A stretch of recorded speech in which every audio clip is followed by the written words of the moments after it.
Okay. In this online lecture, we want to look at the meaning of capacitance and capacitor. Generally, there are two ways we have been able to divide our electricity. We look at one that we call current electricity, and we said the word current means our charges are flowing. But when it comes to the idea, the concept of this, our other form of electricity, we call it static electricity. So in the case of static electricity, let's just have a little explanation to that.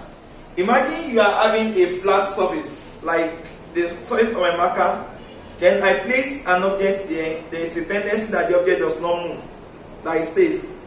But if I bend this marker, then there is a tendency that it flows. This is one end, the other end.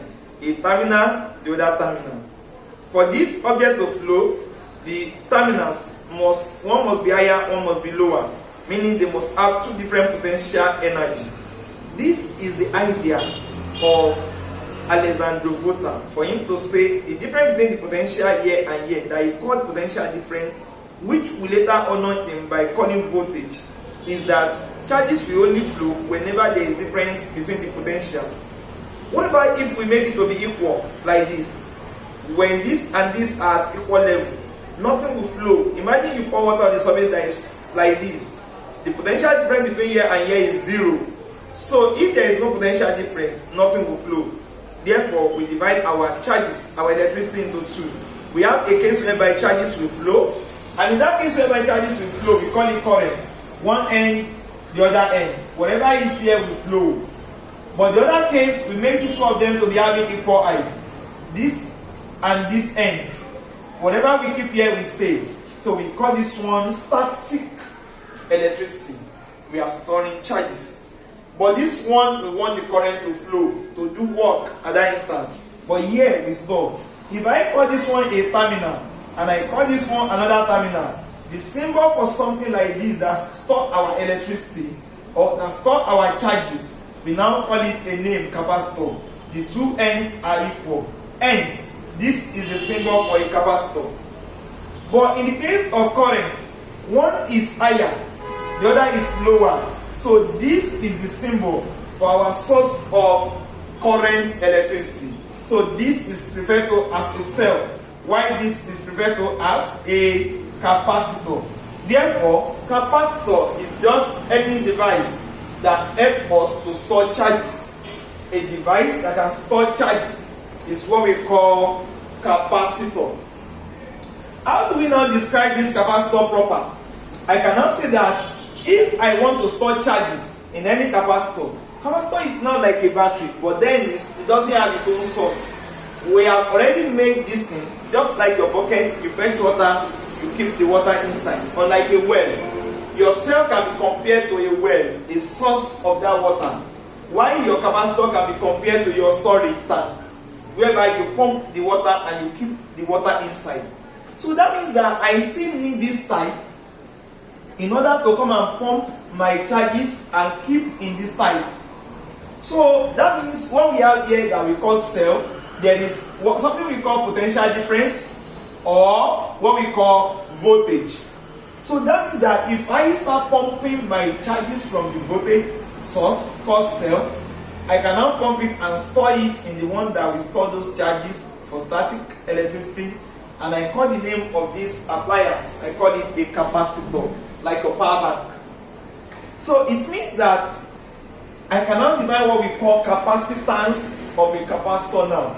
Capacitance simply refers to as the ability of this capacitor to store the electric charges in form of something we call voltage. So that means if I want to define capacitance now, see, it is now defined as the quantity of charge that we stored per unit volt. That means when we have one voltage, how many charges have we stored? That is the meaning of capacitance of a capacitor. The capacitance of any capacitor is therefore defined as quantity of charge per unit volt. So from here, we can now have a very nice and beautiful equation. From what we have been able to show here, from the definition of the capacitance of a capacitor, we can say so many things. Number one, I can have more than one capacitor sometimes to be joined together, and there are two ways of joining them. I may join them in series. If I want to join them in series, I will have something that looks like this. So if I do this, I am combining these three capacitors in series. But then, if I have something that looks like this is my source of electricity. The difference between series and parallel is this. Pay attention to this. If I have something like this is my source of voltage. If current is flowing from here, that is charges, when they get here, they will enter here, enter here, enter here. The same thing will enter. If the same thing enters, we call it a name like this, series. Whenever we are having series, let's assume this is 2 microfarad, and this is 2 microfarad, and this is 2 microfarad. Somebody asked me that what is the overall capacitance of this combination? What I am going to do is, I will say they are in series. So, I will now say the total capacitance here, it will now be 1 over the total capacitance equals to 1 over C1 plus 1 over C2 plus 1 over C3. A lot of students will make mistake here because if we are having our resistors and they are connected in series, we will not say 1 over, we will sum them up. But in case of capacitor, it is opposite. So we say 1 over the first capacitance, 1 over the second, 1 over the reciprocal of the sum is equal to sum of the reciprocal of the people that are connected in what? In series. Then, what if they are connected in parallel?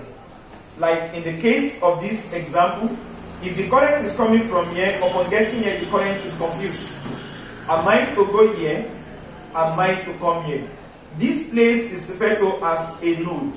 Whenever something like this exists, we say they are connected in parallel. Whenever you have parallel connection for your capacitors, what you do is you sum up. But if it were to be resistors, you will say 1 over equivalent resistance equals to 1 over resistance 1 plus 1 like that for resistor. So that's the basic difference between capacitors and resistors. So for resistors in parallel, we do 1 over equivalent equals to 1 over individual. But if we are having our capacitors in parallel, we sum it up. So for instance, here, what is the total capacitance here? It will be 5 plus 10, 15 microfarad. But what is the total capacitance here? It is not 2 plus 2 plus 2, but it is rather 1 over equivalent capacitance equals to 1 over capacitance 1 plus 1 over the second plus 1 over the third. So you look for LCM and you can solve that simple arithmetic. So now, in order for us to understand this idea of equivalent capacitance or whatever better, let's look at this examination question. According to this question, what is the equivalent capacitance of a 3 microfarad capacitor and a 6 microfarad capacitor connected in what? In parallel, right? So therefore, if capacitors are connected in parallel, what will you do? You will say capacitance equivalent or total capacitance equals to, you will sum all of them up. How many are they? Just 2. 3 microfarad plus 6 microfarad. So the total or equivalent capacitance equals to 9 microfarad. So the answer to this problem is 9 microfarad.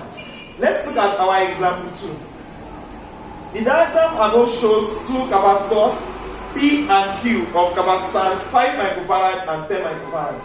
Find the charge stored in P and Q respectively. Now we must know one thing, that whenever we connect our capacitors to a particular source, remember this is like your well and you have connected a pumping machine. So you can pump water from this place that we call a cell or a battery, because there is potential difference. Remember, long and short. You can store them in this place where there is nothing to flow, static. The two of them are parallel to each other. They are of equal length. So we call it capacitor and capacitor. So I want to pump charges from here, and I want to store the charges here and here. How do we know the amount of charges that will be stored in each of them, or the quantity? we now say that the capacitance of a capacitor is defined as the quantity of charge per unit volt. Meaning that if I want to know the capacitance of each of these capacitors, which I have already known, it will now be equals to the quantity of charge then divided by the voltage. So here the exam is asking me that what is the quantity of charge stored in this guy and what is that stored in this guy. The quantity of charge stored is equals to the capacitance multiplied by the voltage, right? Now let's think about something. Every time you have a parallel connection, the value of the voltage here is also here. Parallel connection have the same voltage, but if they have series connection, the voltages are different. So here we have the same voltage here and also here. So that means I know C here, I also know C here as given. Do I know the voltage here is 20, right? What about the voltage here? Also 20. Since the voltage are equal whenever I have parallel connection, so therefore that means the voltage across this particular Q is equals to 20 volts, and the voltage across the particular P is also 20 volts. When you know the capacitance C and you know voltage V, capacitance C and voltage V, then to get quantity of charge stored in each of them, it's not a problem. So let's look at the first capacitor that we have. That's capacitor P. So we can now say that the quantity of charge stored in capacitor P will now be equals to, what is the capacitance of that P? 5. But remember there is microfarad, so I multiply by 10 raised to power minus 6. Right? Multiplied by what is the voltage across it? That's 20 volts. So eventually, the quantity of charge stored in capacitor P is now equals to 20 multiplied by 5, 100, times 10 raised to power minus 6. So Q equals to, these two can go here, that will be 10 raised to power minus 4 coulomb. Yeah, coulomb is the unit of the quantity of charge stored in order to honor Charles Coulomb. So let's look at, I believe you can pause the video now and try for Q, if you can get the quantity of charge stored in Q. Okay? So the quantity of charge stored in Q is equals to what? The capacitance multiplied by the voltage across that Q. Remember the same voltage because they are connected in parallel. So therefore, the quantity of charge stored in Q equals to, what is the capacitance of Q? That's 10. 10 microfarad. So then I have to add minus 6. 10 is power minus 6. Where do I get that? The word micro means 10 is power minus 6 farad. Then multiplied by what is the voltage across the capacitor Q? That's 20 volts. 20.